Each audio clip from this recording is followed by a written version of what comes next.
반갑습니다. 유마경 이야기 시간입니다. 오늘은 유마경과 관련되지만 유마경 내에 나오는 내용은 아닌 다른 이야기를 통해서 불국토에 관한 설명을 이어가겠습니다. 우리 고전 중에 삼국유사가 있죠. 삼국유사. 우리의 가장 오래된 불교사적 내용을 기록하고 있는 책입니다. 거기에는 민중들의 이야기가 담뿍 담겨 있고요. 그 책의 절반은 불교와 관련된 것입니다.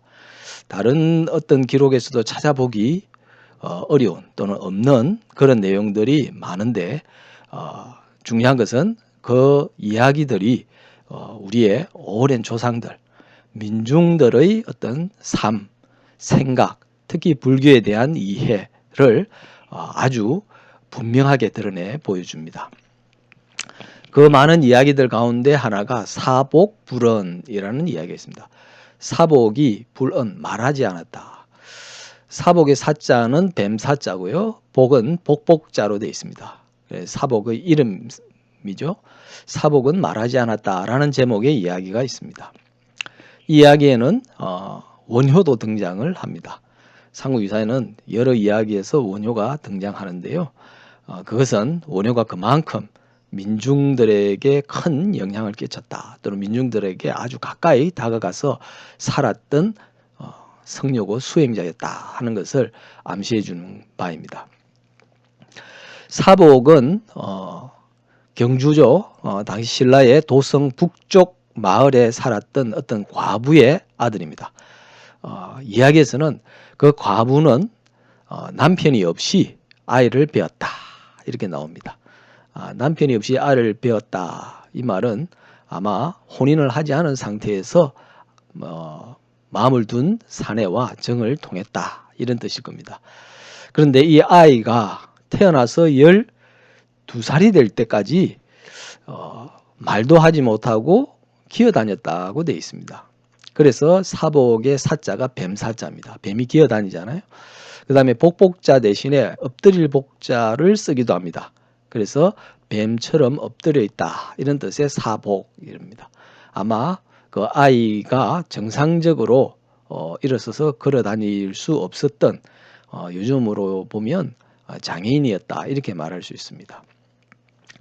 이렇게 간단하게 이제 소개를 하고 어느 날 사복의 모친이 이제 돌아가십니다.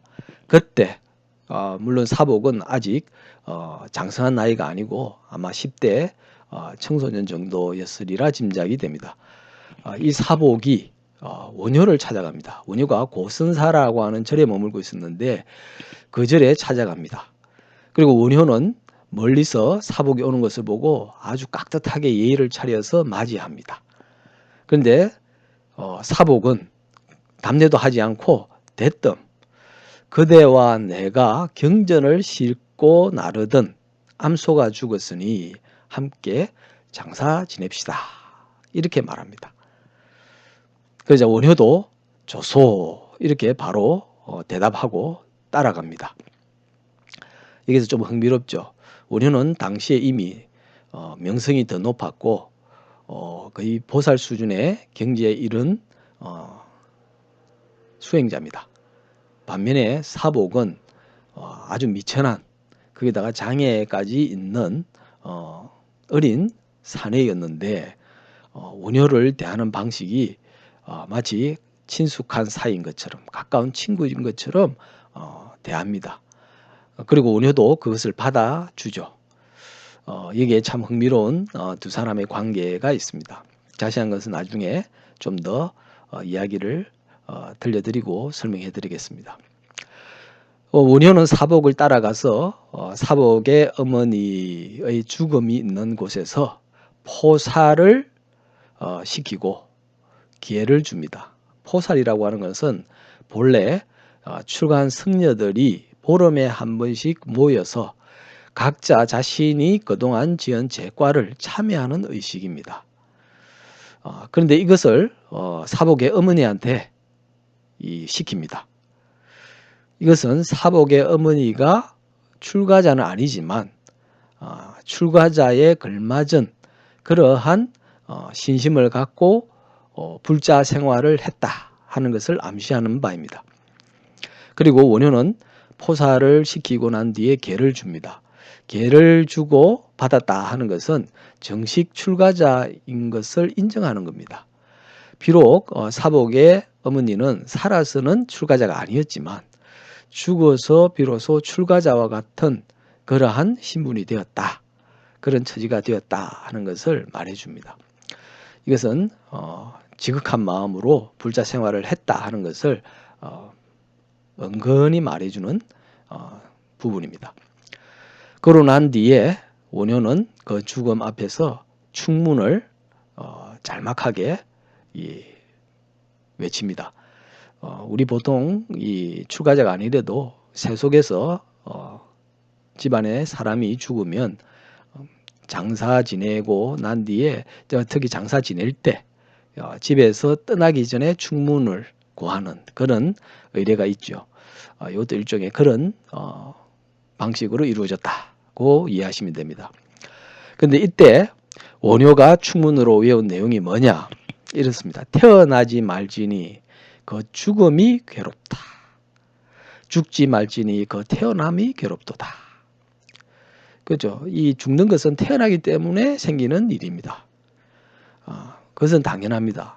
그런데 태어나면 또 죽고, 근데 죽은 뒤에서 끝나는 게 아니고 불교의 세계관에서 보면 윤회전생을 합니다. 즉 업보를 지은 사람은 육도에서 한 군데, 어느 한 군데에 태어나 다시 이 삶을 이어갑니다. 그리고 그 삶을 통해서 훨씬 더 나은 업을 지으면 더 나은 곳에 또 태어나기도 하겠죠. 궁극적으로 사람으로 태어나서 이 해탈하지 않는다면 윤회전생을 거듭거듭합니다. 그래서 죽어도 죽은 것으로 끝나지 않고 또 다른 방식으로 태어날 수 있다. 이것이 이제 붓다에게는 굉장히 공포스러운 일이다 생각하는 거죠.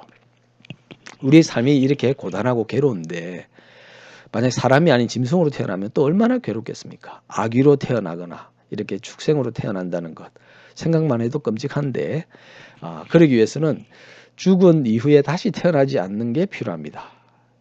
그래서 죽지 말지니 그 태어남이 괴롭도다. 왜? 태어나면 또 그 죽음이 괴롭고 이렇게 생사를 거듭거듭 하는 이러한 괴로운 윤회를 거듭거듭 한다.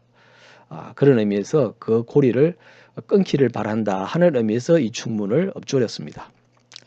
다시 한번 말씀드리면 태어나지 말지니 그 죽음이 괴롭도다. 죽지 말지니 그 태어남이 괴롭도다. 참 짤막한데 이 충문을 듣고 사복이 대뜸 이럽니다. 말이 번거롭다.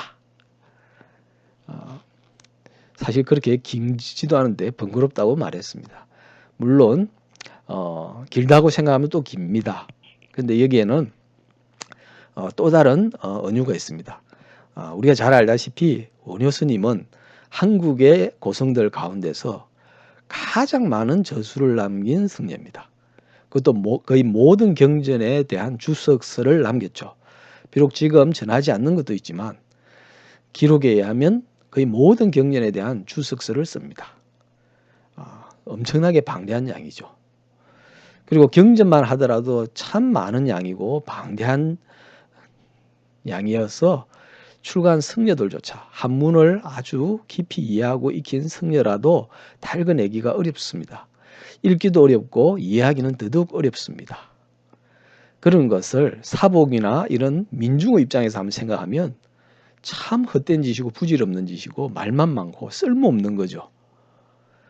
붓다가 그렇게 많은 가르침을 폈지만 핵심은 어떻게 보면 단순 명료할 수도 있는데 붓다가 남긴 가르침도 많은데 거기에다가 또 주석서를 이렇게 저렇게 엄청 쓰고 이러쿵저러쿵 또 말을 늘어놓았으니까 사복을 비롯한 민중들 입장에서는 아주 번거롭기 짝이 없고 심지어는 무의미하게 느껴집니다.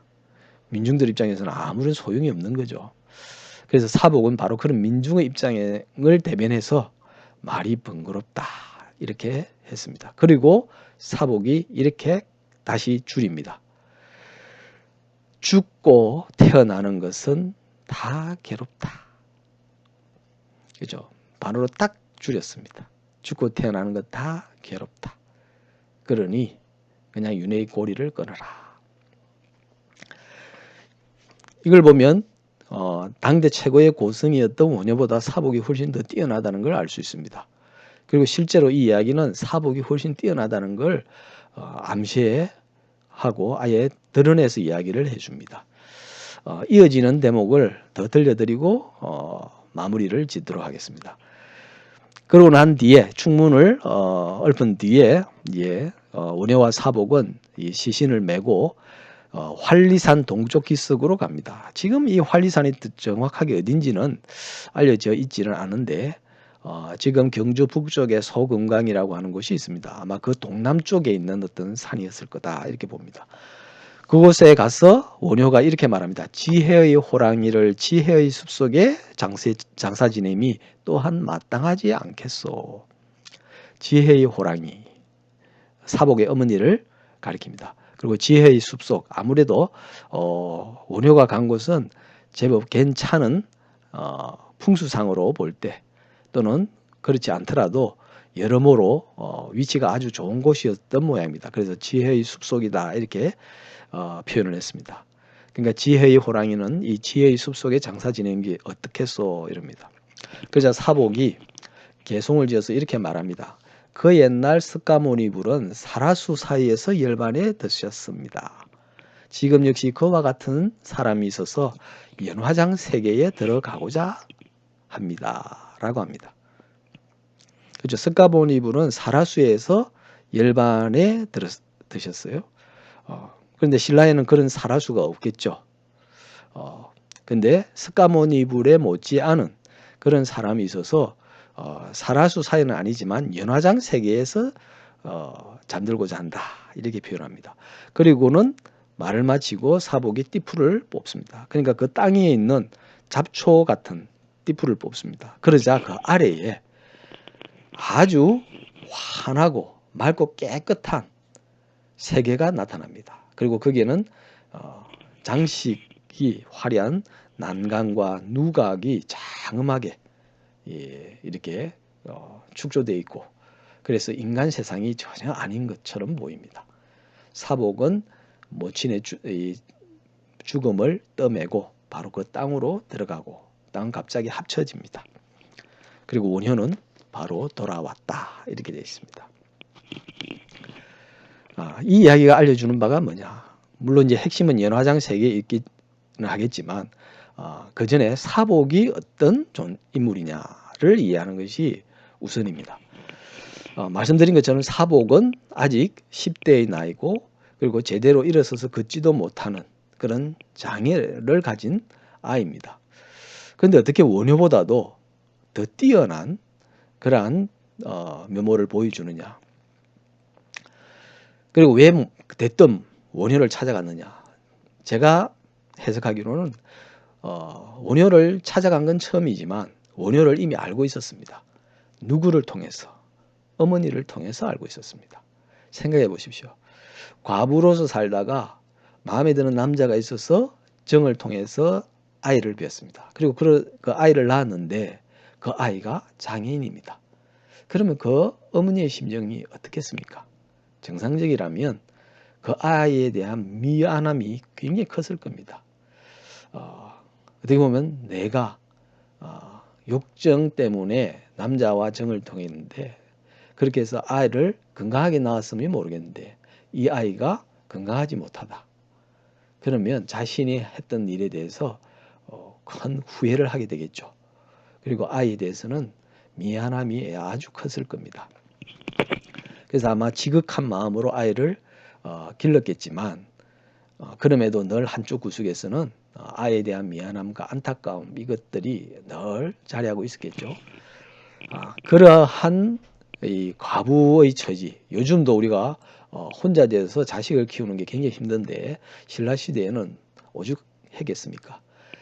그러니까 열심히 지극한 마음으로 일하면서 자식을 키우지만 마음 한구석에는 미안함도 있고 뭔가 너무 힘들어서 기댈 때도 필요하고 이런데 그때 마침 원효 스님이 전국 방방곡곡을 돌아다니면서 특히 민중들 속에 돌아다니면서 우리가 잘 알죠. 무예가라는 노래를 지어서 노래하고 춤추면서 민중들 상대로 부처님 가르침을 폈습니다.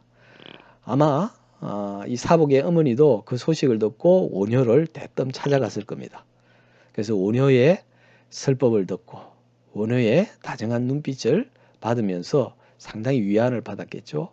그리고 원효의 가르침 중에 자신의 마음을 울리는 그런 내용들도 적지 않아 있었겠습니다. 그러면 돌아왔을 때 그걸 아들에게 들려주지 않았을까. 그죠? 오늘 내가 원효 스님을 뵙고 이러저러한 좋은 말씀을 들었다.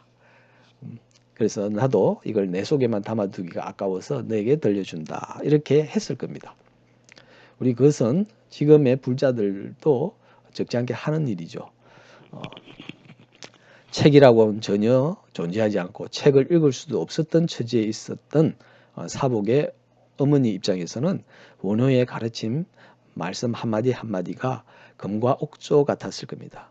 그래서 그걸 자기만 알고 또 흘려보내기는 아까워서 아들에게도 들려주었을 겁니다.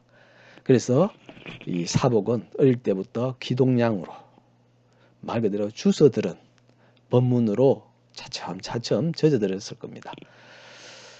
그런데 생각해 보십시오. 인생은 고다, 괴로움이다 라고 가르치면서 그 괴로움에서 벗어나는 길을 알려주신 분이 붓다고 불법입니다.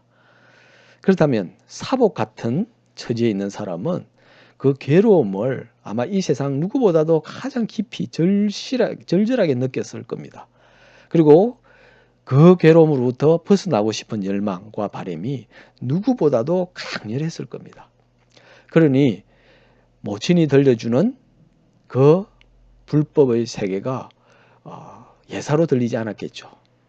그리고 몸이 불편하니까 그 들었던 몇 마디 말을 곱씹고 되새기고 아마 그리고 이게 무슨 의미일까 끊임없이 생각했을 겁니다. 그렇게 최소한 10여 년을 살지 않았을까. 그러면서 자신의 처지와 그 가르침을 서로 연결지어서 하나씩 그 의미를 느끼고 알게 되고 그러다가 이었고 깨닫지 않았을까 저는 생각을 합니다. 그래서 원효를 만났어도 기가 죽지 않고 오히려 당당하게 원효를 대등하게 대했던 겁니다. 그리고 원효도 그런 사복을 알아봤기 때문에 함부로 대하지 않고 예를 갖추어서 맞이하고 또 응대했던 겁니다. 그리고 결정적인 건 바로 원효가 충문을 외운 것에 대해서 말이 번거롭다라고 하면서 사복이 더 간략하게 이렇게 제시를 한 것은 사복이 원효보다 한 차원이 높았다. 경지가 더 위에 있었다라고 하는 것을 은근히 입증하는 일화입니다. 이것이 들려주는 바는 참 의미심장합니다. 기본적으로 우리가 생각하면 출가자가 제가자보다 더 공부를 하기 때문에 더 수행을 많이 하기 때문에 더 현명하고 더 그 삶이 더 청정할 거다라고 생각을 합니다. 근데 그것은 선입견입니다. 출가했더라도 제가자보다 덜 배우고 덜 알고 또는 잘못 알고 덜 청정한 사람 매우 많을 수 있습니다. 새 속에서 살면서 온갖 허드렛 일을 하면서 살아가더라도 그 삶은 더없이 청정할 수도 있습니다. 그리고 그러한 소박한 일상을 살면서도 아주 자그마한 이치들을 하나씩 깨치면서 어떤 출가자보다 훨씬 더 큰 지혜를 가질 수도 있습니다. 그런 것을 생각하지 않고 무조건 출가자가 더 현명한 사람이다.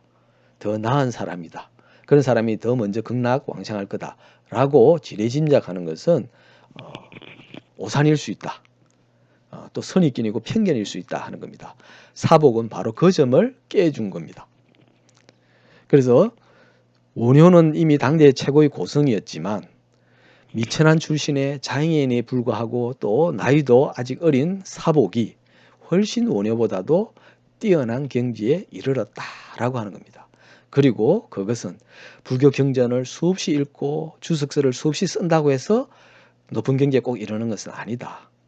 불법의 핵심 하나를 제대로 깨치고 알면 얼마든지 지혜를 활짝 이룰 수 있고 더 높은 경지에 이룰 수 있다 하는 거죠.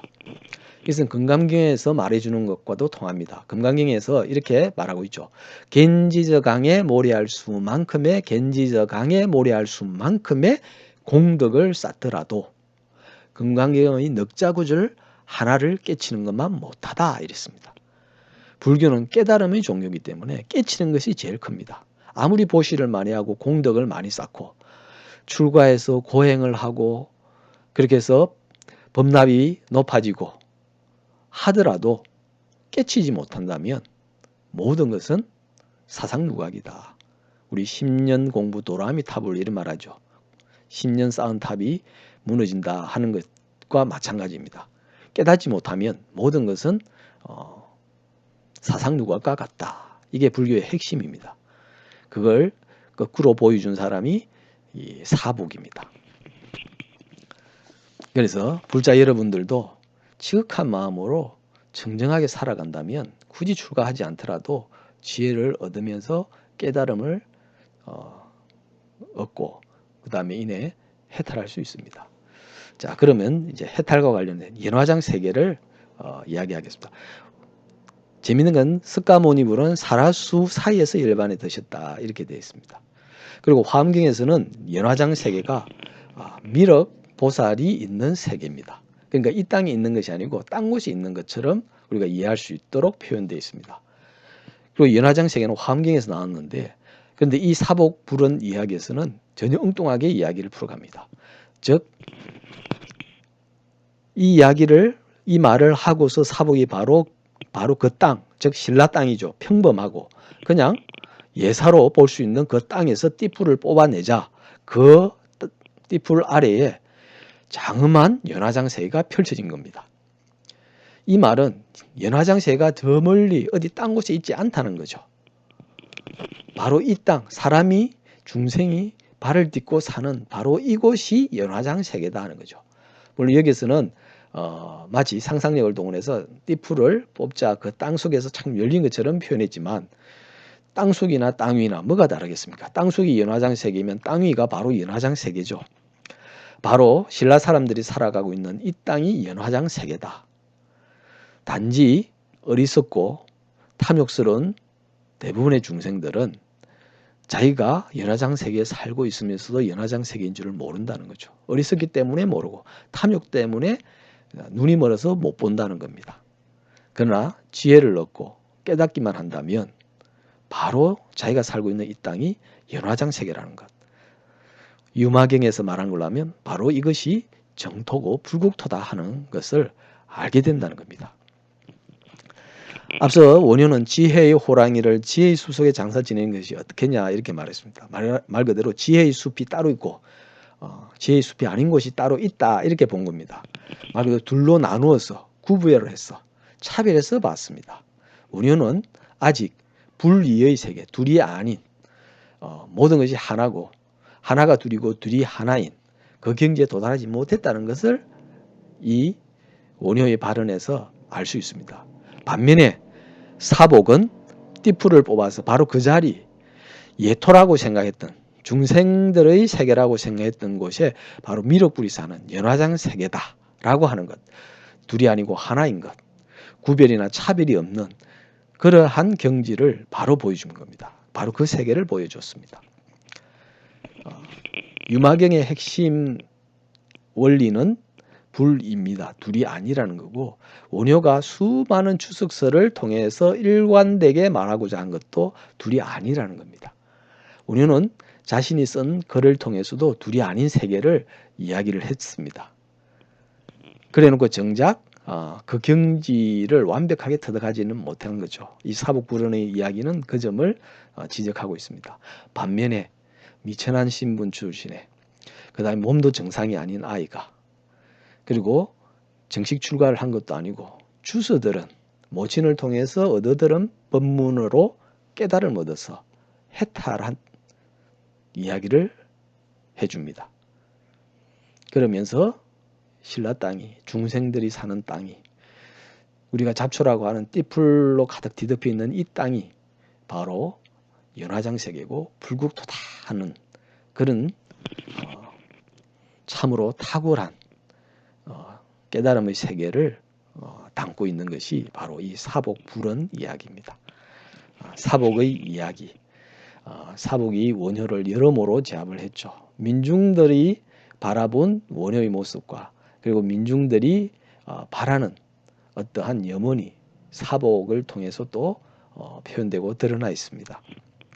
기회 있으시면 삼국유사를 한번 직접 읽어보십시오. 짤막한 이야기지만 거기에 담겨 있는 뜻은 결코 심상하지 않고 아주 깊고 오묘합니다. 그렇다고 해서 아주 복잡하고 난해한 건 아닙니다. 의외로 단순하고 쉽습니다. 그래서 유마경이라고 하는 경전은 참으로 정교하게 체계적으로 불교 교리를 이렇게 설파하고 있지만 삼국유사의 민중이 전하던 이야기, 사복불언 이야기는 그것을 훨씬 압축해서 훨씬 더 생동하게 또 간결하게 표현하고 있다. 이 이야기 자체가 어떻게 보면 연화장세가 따로 멀리 있는 게 아니다 하는 것과 같죠.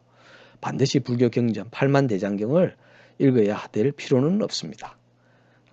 이 세상 어디에나 이치가 흐르고 있고 또 살아 숨쉬고 있습니다.